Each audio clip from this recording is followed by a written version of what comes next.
সকালবেলা কিন্তু কাকিমা চলে এসেছে, এসে বাসন টাসন সব মেজে দিয়েছে। আর এখানে দেখো লোটে মাছটা না আমি আগের দিন ম্যারিনেট করে ফ্রিজে রেখে দিয়েছিলাম, তারপরে এরকম জমে গেছে। তো ওটাকেও বের করে আমি বাইরে রেখে দিলাম। এবারে আস্তে আস্তে করে সব রান্না বান্না মানে সারবো, ঘরের কাজ করবো। গুড মর্নিং এভরিওয়ান, আমার নতুন ব্লগে তোমাদের সবাইকে ওয়েলকাম। তো অনেক দিনই ব্লগ দিতে পারিনি, কারণ হচ্ছে একটু ব্যস্ত ছিলাম, মানে একটা কাজের জন্য একটু দৌড়াদৌড়ি করতে হয়েছে। প্রত্যেক দিনই মোটামুটি বেরিয়েছি, তো সেই জন্য আর কোনো ব্লগ আমি প্রায় 2-3 দিন ধরে দিতে পারছি না। তো ওই কারণে আর আমার কাছে কোনো ব্লগের আর কি মানে ছিল না, স্টকে ছিল না, ওই কারণে দিতে পারিনি। তো আজকে আবার কন্টিনিউ করছি, 2-3 দিন গ্যাপ চলে গেছে সেই জন্যে। তো যাই হোক, এখন বাজে কটা বলি, এখন বাজে হচ্ছে প্রায় 11টা বাজে। আর এখন 11টা বাজে, সকালবেলা টিফিন খাওয়া হয়ে গেছে। টিফিন বলতে আমি চাউমিন না, ম্যাগি করেছিলাম। ম্যাগিটাকেই চাউমিনের মতন করেছি। আর আজকে ও অফিস যায়নি, কারণ ও মানে অন্য আর কি অন্য ও অন্য অফিসে জয়েন করছে, মানে ও চেঞ্জ করেছে।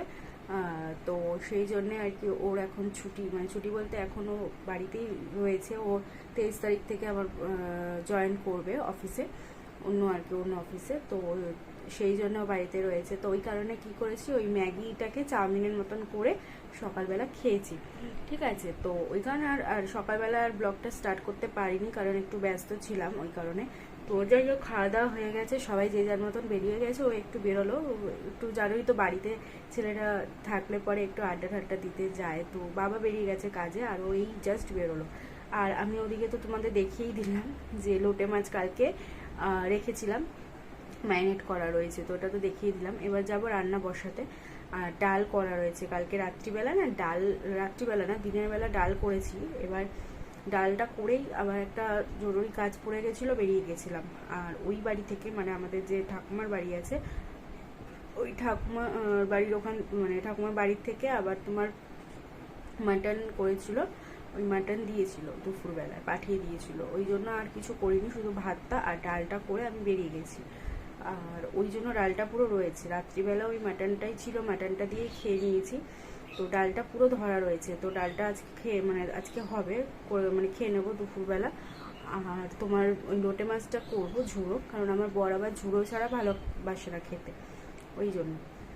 তো যাই হোক, চলো এবার বসাই আস্তে আস্তে রান্না, কারণ 11টা বাজে। আর গরমের জন্য আমি গার্ডার দিয়ে চুল বেঁধে ক্লিপ দিয়ে আটকে রেখেছি, পুরো ঘাড়ে চুল পড়লে না খুব গরম লাগছে। আজকে সকাল থেকে খুব গরম লাগছে, 2-3 দিন গরমটা একটু কম ছিল। তো যাই হোক, চলো রান্নাটা বসা। বিছানা সব গুছানো হয়ে গেছে। আর আমি জানলাটা না এখন খুলি না, এত গরম, এত রোদের তাপ আসে। এসি রাত্রে যেহেতু চলে, তো আমাদের এই রুমটা না সকালবেলা ঠান্ডা থাকে। যেই জানলা খুলে দেবো, ব্যাস আবার গরম হয়ে যাবে। ওই জন্য আমি জানলাটা খুলি না, বিকেলের দিকে খুলি, বাট সকালের দিকে আমি জানলাটা খুলি না। তো যাই হোক, চলো রান্নাঘরে যাই এবার। সকালবেলা বাজারে গেছিলাম, এ দেখো কচুরলতি নিয়ে এসেছি।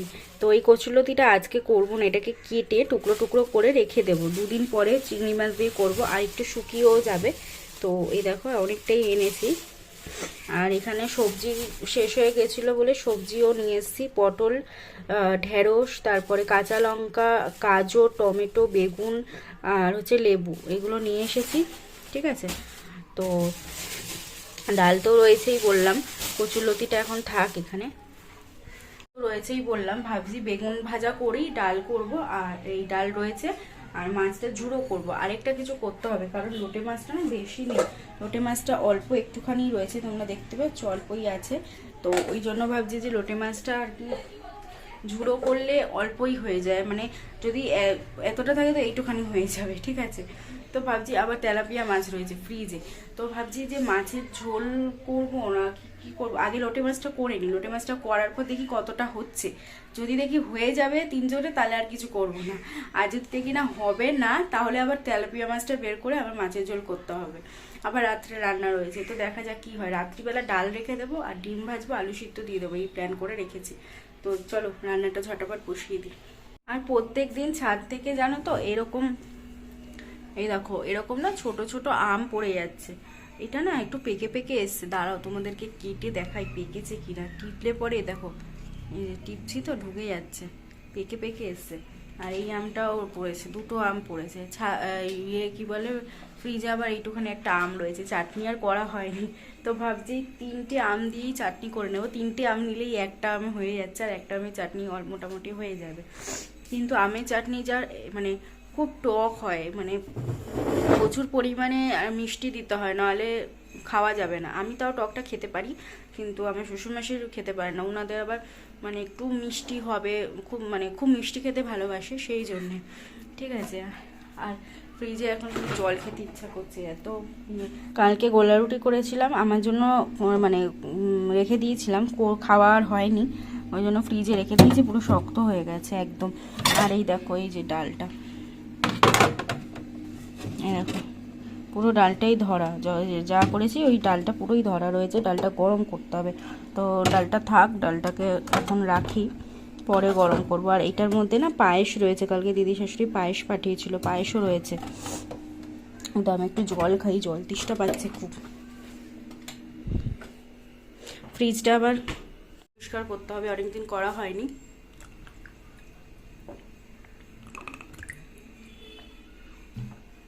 এই কয়েকদিন সময়ও পাইনি, প্রচুর মানে একটা কাজের জন্য দৌড়াদৌড়ি করতে হয়েছে।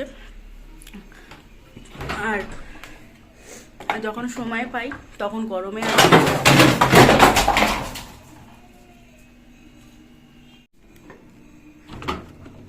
কথা বলতে বলতে ফ্রিজের এইটা পুরো খুলে গেছে। জল রাখতে গেছি আর ক্যামেরার দিকে তাকিয়েছিলাম, হাত লেগে এটা পুরো খুলে গেছে, আর এইটা পুরো খুলে গেছে। আমি ভয় পেয়ে গেছি, উপরে ডিম রয়েছে, আর আমি যে এইটা যদি মানে খুলে যেত, পুরো ডিমগুলো ভেঙে একাকার হয়ে যেত। পড়েছে, আমি ভয় পেয়ে গেছি কথা বলতে বলতে। বাবা, আমি ভেবেছি ওপরের ওগুলো মনে হয় পুরো সবগুলোই খুলে গেছে, ডিম টিম ফেটে গেছে। তারপর দেখছি না, নিচের ওটা ঝুলে ছিল কিছুটা, আর তলার যে ইয়েটা রয়েছে ওটা খুলে গেছে। আবার সেটিং করলাম, আর এদিকে লোটে মাছটা বসিয়ে দিচ্ছি, তারও দেখাচ্ছি।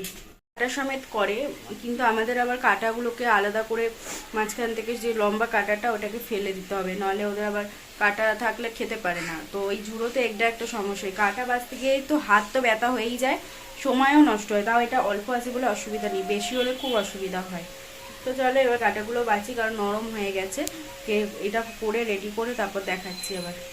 এই দেখো এই যে কাটাগুলোকে বেচেছি, কাটা বাজার পরে এই এসছে, মানে বুঝতে পারছো কয়টুখানি হবে। দেখো এটা কিন্তু করার পরে মানে অনেক কমে যাবে। তো সেই ক্ষেত্রে আমাকে আবার এখন তেলাপিয়া মাছটা ফ্রিজ থেকে বের করে রান্না করতে হবে, কারণ এতে হবে না। তো এতে হবে না, আবার আমাকে এখন তেলাপিয়া মাছটা বের করে তারপরে আবার রান্না বসাতে হবে। মানে এটা হয়ে গেলে তারপর তেলাপিয়া মাছটাকে করব, কারণ এতে হবে না। তো দেখা যাক, আগে শেষ অবধি করে দেখি কতটা বেরোয়, তারপরেই করবো, তাহলে বেকার বের করবো না। ঠিক আছে চলো। মানে হয়ে গেলে না একটু লেবু নুন চিনির জল করবো, আমিও খাবো, আর ফ্রিজে রেখে দেবো, ওরা আসলে ওদেরকেও দেবো, কারণ আজকে ভালো গরম আছে, ঘামও হচ্ছে। তো সেই জন্য ভাবছি এটা করে রাখি, দেখি এটা নামিয়ে দিই, এটাকে বসিয়ে দিয়ে আমি ওদিকে যেতে পারবো না, পুরো তলায় লেগে যাবে। করে নিয়ে তারপর লেবু চিনির জলটা করবো, কারণ খুব জল তেষ্টা পাচ্ছে আমারও। হ্যাঁ, ওটা করে রাখি, ওরা আসলে ওদেরকে দেবো। আর এখন তোমরাও প্রত্যেকে যারা যারা বাইরে বেরাচ্ছ, ঘাম হচ্ছে শরীর থেকে প্রচুর পরিমাণে, শরীর থেকে কিন্তু আমাদের জল বেরিয়ে যাচ্ছে। তো সেই জন্য মানে লেবু যদিও না খাও, অনেকের অ্যাসিডিটি হয় লেবু খেলে, তো নুন চিনি জলটা তো অবশ্যই খাবে। ঠিক আছে, আর কেউ গেলে বোতলে করে নিয়েও যাও, মানে মাঝের মধ্যেই খাও, কাজে দেবে শরীরে, খুব উপকার হবে এটা খেলে। তো এটা মোটামুটি শুকনো হয়ে এসছে, আর একটু ড্রাই করলে হয়ে যাবে।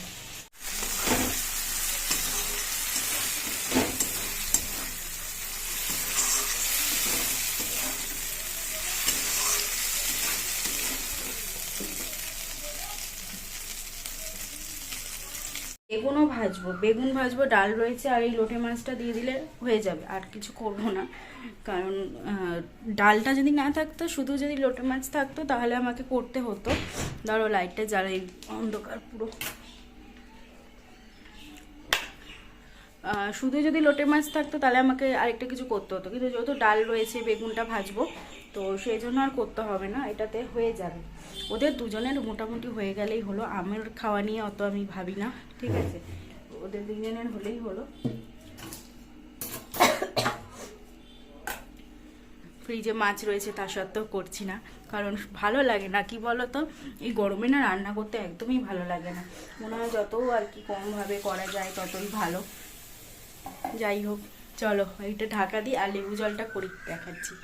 দেখো করে নিয়েছি, তো একটাই লেবু দিলাম, দেখি লেবু আর লাগবে কিনা টেস্ট করে। আর যতই গুলি না কেন চিনি দেখবে তলায় ইয়েই হয়ে যায়। এর মধ্যে অ্যাকচুয়ালি চিনি যদি ডাস্ট করে দেওয়া যায় তাহলে আর কি সুবিধা হয়।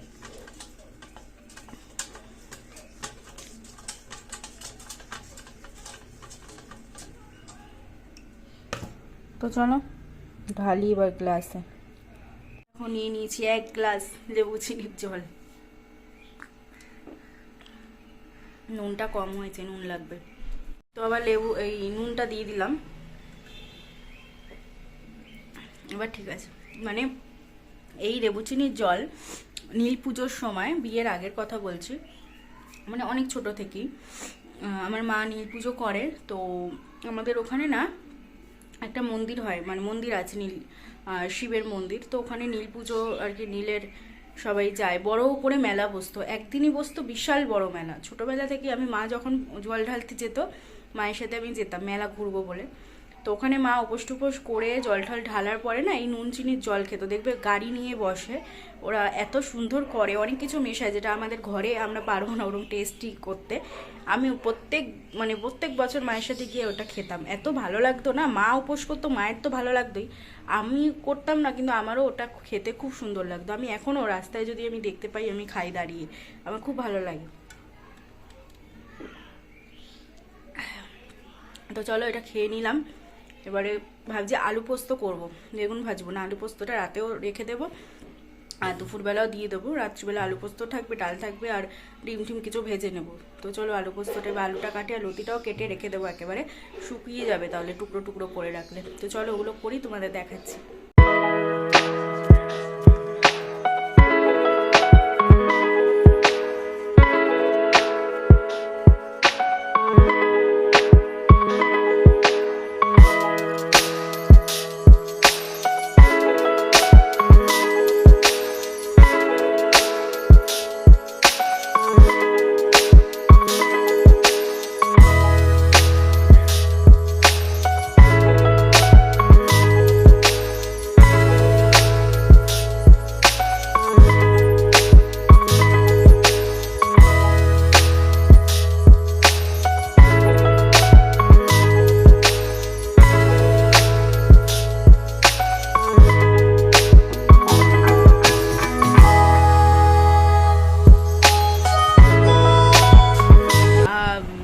মাছি আসে জানি না, তো মাছিগুলো খুব জ্বালাচ্ছিল। আর নিচে বসে যেহেতু করছি, গরমও লাগছিল, ওই জন্য এই ঘরে চলে এসেছে। এসে এখন কচুলতিগুলো ছাড়াচ্ছি, আপাতত কয়েকটা মাত্র ছাড়িয়েছি, আরও এখনও বাকি আছে। ওগুলো ছাড়িয়ে তারপরে গিয়ে পোস্তটা বসাবো, পোস্ত বসাবো আর ওদিকে ভাতটা করবো। তো চলো এগুলো করে নিয়ে তোমাদেরকে তারপরে দেখাচ্ছি। আর এখন কিন্তু 12টা অলরেডি বেজে গেছে। হাফ লতি কেটেছি আর হাফ লতি এখনো পর্যন্ত কাটা হয়নি, কারণ অলরেডি তোমার 12:30 বেজে গেছে। তো এই জন্য এখন আবার পোস্তটা বসায়, আলু পোস্তর ভাতটা বসিয়ে এটা হয়ে গেলে তারপর বাকিগুলো কাটবো। এই তখন আলু আর ঝিঙে কেটে নিলাম, কেটে আর কি ধুয়ে রেখেছি। তো এখন আলু পোস্তটা করে নিয়ে ওদিকে ভাতটা করে নিয়ে তারপর আবার বাকি রুটিগুলো কাটবো। এভাবে না করলে আবার দেরি হয়ে যাবে। আর দেখো আলুটা ভাজছি আর ঝিঙেটা এখন দিইনি, ঝিঙেটা এখন যদি আমি আলুর মধ্যে দিয়ে দিই পুরো গলে যাবে একেবারে। এই যে পোস্তটাও পেস্ট করে নিয়েছি, দেখো একেবারে পোস্তটা দিয়ে তারপরে ঝিঙেটা দেবো, কারণ ঝিঙেটা নইলে পুরো গলে যাবে। আর এখানে ভাত বসিয়ে দিয়েছি, এই সবে আর কি বসালাম দেখো। আর এই ঘরে এ দেখো এখনো কচুরলতি এখানে অর্ধেক, এই যে অর্ধেক কেটে রেখে দিয়েছি, কিছুটা এই সবে হয়েছে, এখনো পর্যন্ত এতটা রয়েছে, কাটতে হবে। তো ওদিকে পোস্তটা হয়ে গেলে তারপরে কাটবো। এদিকে আবার রাত্রিবেলা দেখো একটুখানি চিকেন নিয়ে এসেছি, সন্ধ্যের বেলায় গিয়ে আর কি নিয়ে এসেছি, অনেকদিন চিকেন খাওয়া হয়নি সেই জন্যে। তো এখন আবার চিকেনটা করব। আর এখানে যে আলু নিয়েছি, আলু ঠালুগুলো কাটবো। রাতের ভাত তো করাই রয়েছে, সকালবেলায় তো করে নিয়েছি। আর আলু ডাল আলু পোস্ত সবই রয়েছে। এটা হুট করেই ঠিক হলো যে মাংস আর কি করবো, কারণ দিনের বেলায় তো করে রেখেছি, তোমাদের তো দেখালামই। ওগুলো ফ্রিজের মধ্যে রয়েছে, ওগুলো কালকে খাবো। আর আজকে এই মাংসটা দিয়ে রাত্রিবেলা হবে, আর কালকের জন্য রেখে দেবো। মানে আজকে রাত্রে করে নিচ্ছে রাত্রের জন্য, আর কালকের জন্য একেবারে হয়ে যাবে। তাহলে চলো মাংসটা নামিয়ে তারপর দেখাচ্ছি। আর গরমে দেখো আমি পুরো ঘেমে গেছি। রাত্রিবেলা ভাবলাম রান্না করব না, ওই জন্য দিনের বেলা করে রেখেছি, কিন্তু তাও রাত্রিবেলা আবার করতে হচ্ছে। তো যাই হোক, চলো রান্না বান্না করে নিই, মানে মাংসটা রান্না করে নিয়ে তারপর দেখাচ্ছি আবার তোমাদের। মাংসটা ভালো করে কষিয়ে নিয়েছি, দেখো তেলও ছেড়ে দিয়েছে মাংসটা দিয়ে। এবারে কিন্তু মানে আরেকটুখানি ভালো করে কষিয়ে তারপরে কিন্তু জল দিয়ে দেবো। আর মুরগির মাংস বেশি আর কি মানে বেশিক্ষণ সময় লাগে না, হয়ে যায়। আর আমি আলুগুলোকেও কিন্তু একবারে দিয়ে দিয়েছি, কারণ কিছু কিছু আলু না শক্ত থাকে, সেই জন্য। তো চলো আজকে এই ব্লগটা এখানেই শেষ করছি। যদি ভালো লাগে প্লিজ লাইক করো, সাবস্ক্রাইব করো, আর আমার সাথে থেকো। টাটা।